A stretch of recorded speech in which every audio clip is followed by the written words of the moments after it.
Hello there, welcome back to the channel. In today's video, we are going to learn about predictive search, a crucial feature in modern e-commerce stores that improves user experience by suggesting relevant result as user type into the search bar. Predictive search helps customers find what they are looking for quickly, reducing the number of steps to search and improve overall site navigation. So, what exactly predictive search is? It's an auto-suggestion mechanism that provides real-time search results based on partial input from users.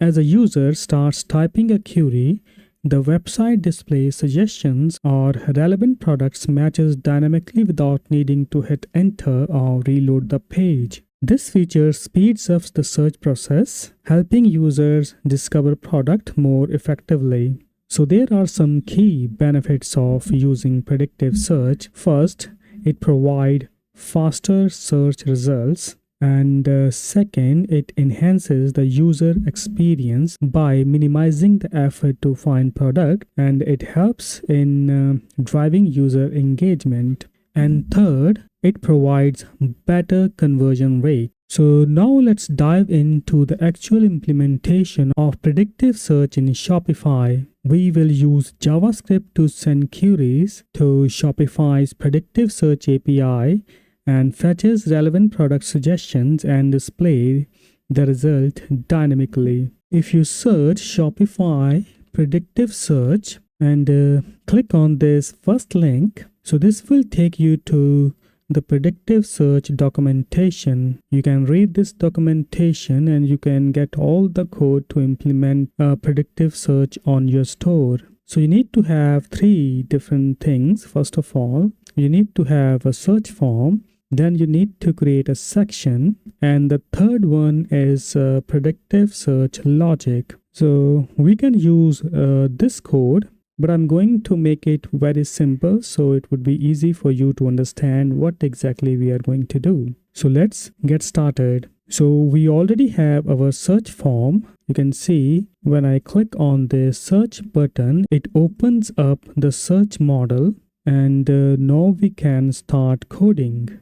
So let's start by creating our script tag, and here we can start using, let's say, document.add-event-listener, and we are going to use DOM content loaded and create an anonymous function. And here we are going to create two variables. First, for our input search, and second, where we are going to display our result. In this case, we are going to display our search result in this predictive search div. So let's create our variable, let's say const input, and we can use document.getElementById, and ID of our search field is search. Okay, and the second thing that we need is const, and let's say output, and let's say document.getElementById, and we are going to copy this ID and paste that here. And now we are going to add our event listener on this input variable. So let's do that. Let's say input dot add event listener, and we are going to use input event listener, and here I'm going to create an anonymous function. Let's create a variable here, say const, and I'm going to use this dot value dot trim. This will give me the string that I'm going to type into our search bar. Let's console this thing out. Let's say console.log, and let me create a variable here. Let's say term, and pass that variable in our console.log. So let's save this and check on the front end. So what we have, let's refresh the page, open the inspector, go to this console, and let's open our search model and type.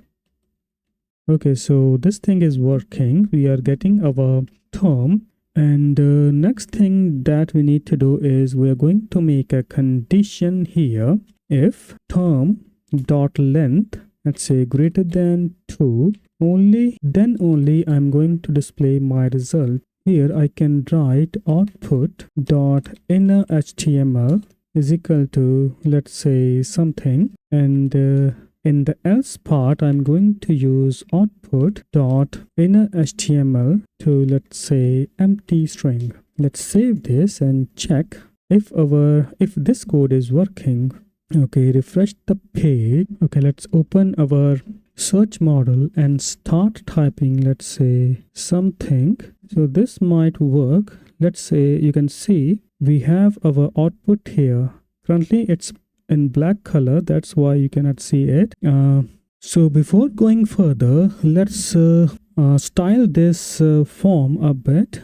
Let's go to the back end, and here instead of BG black we can use BG red, let's say 500. Let's save this, and if we check on the front end, you can see, so we have our search model here. So now let's start working on our code. So what we can do is, so let's create a function here. Let's say function get search term, and we can pass our term here, and we can call this function here. So get search term, and we can pass this value here. So here we can use JavaScript fetch API, and we can use our predictive search endpoint. So let's start typing this search and suggest, and let's pass the query here. So q is equal to, so we are going to use this in code URI component and pass our search term here, and we can also use this resource attribute, which means we are going to search only products. Okay, now we can use then and use this response, and use response dot text method, and we can again use this then and use data here. We can use console.log and pass our data here. Let's save this and check on the front end how it works. So let's go to the inspector and go to this network tab and open our search model and write, let's say, buds here. You can see we don't have anything here. Let's go to the console. The fetch is not defined. Okay, I think I misspelled it. Let's correct this. So FETCH fetch. Let's save this. So let's open the inspect tab here and go to our network tab. And here, if we start typing, let's say, buds, you can see we have 422 errors. Let's click this and click on this response. You will see we have invalid parameter. So we are missing this section ID. So again, this is very important to have a particular section which would be dedicated to our predictive search. And we need to include that section in our URL. Okay, so if you go to your section folder, you will see I have already created that section for you. So you can see we have this predictive search section here. This section will perform the search operation and loop through the predictive search object and display the products here. Okay, we need to include this portion, this section in our fetch API endpoints. So let's do that. Okay, so we are using this section ID parameter and passing our section name here, which is predictive search dot liquid. Let's save this. So if you now check your networks tab, let's write but, you can see this AJAX request is successful. So you can see we have our search results here. So now we need to use this search results. So let's do that. So here, let's create a cons. We can copy the code actually from Shopify API, Shopify Predictive Search JS. We can use this code and paste that into our code. So let me do that. So here we are creating a variable and passing this Shopify section predictive search. So this is the ID of our predictive search section. Okay, so we are passing that ID here, and we are getting the HTML of that predictive search section. And here we are setting the HTML of our output container here. And here we can remove this piece of code. So let's save this. So let's refresh the page. Open your search model and write, let's say, birds here. So you can see we have the predictive search results here. So we can change the output. So this output comes from our predictive search liquid file. Let me change the style a bit. Let's say let's make it 5XL, and let's save this. Refresh the page again and search for bird. You can see our HTML is changed. If you want to change the design of your predictive search results, you can do that in the predictive search .liquid file. Now let's discuss what this code does.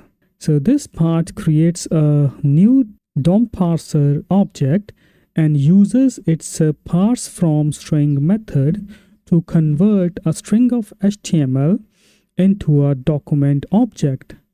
So here data is assumed to be a string representation of HTML document that was fetched using Ajax, and this text HTML tells DOM parser that the string should be interpreted as HTML. Okay, so this is what this code does.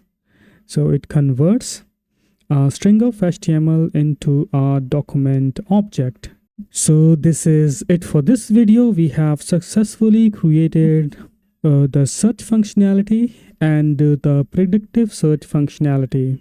So if you found this video helpful, please like, share, and subscribe to my channel for more Shopify theme development tutorials. Thanks for watching. I'll see you in the next video.